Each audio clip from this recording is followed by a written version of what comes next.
Tennessee has not experienced the extreme drought seen in other parts of the nation, but we've had our dry periods this summer.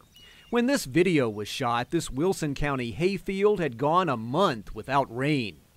Just a few miles away, Bill TRICE was forced to sell half his cattle herd, some 30 head. He was already feeding hay that he needed to keep for winter. We really hadn't had any rain, Chuck, since about 1st of April.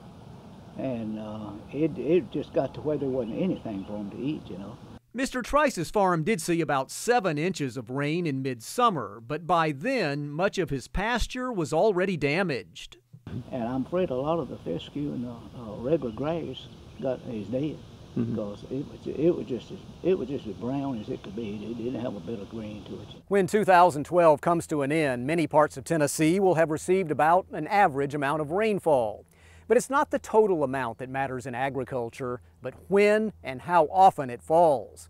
If a growing season is dry, that's all that really matters to a farmer. There's been areas in the county that have had less than 2 inches of rainfall since the 31st of March. So you're not going to produce a crop when you have that low amount of rainfall during the growing season. You know, we're going to have I think maybe one of the driest Junes on month, and then one of the wettest Julys in history. And that's not a great combination for the folks who produce our food. UT Extension is offering help through informational meetings statewide, like this one recently in Lebanon. Producers ask questions about tapping into water supplies like lakes and creeks, and what can be done to stretch forage supplies for livestock.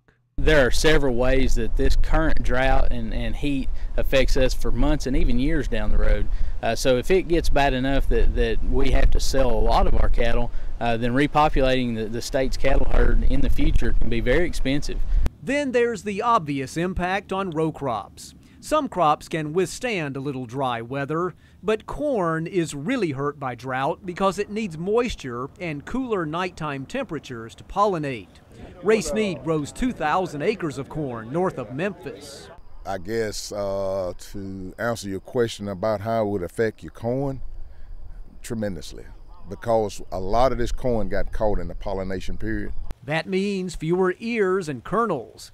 But what we will likely see more of in the future is heat and drought. Weather is always the biggest challenge facing farmers, and this year proves it again.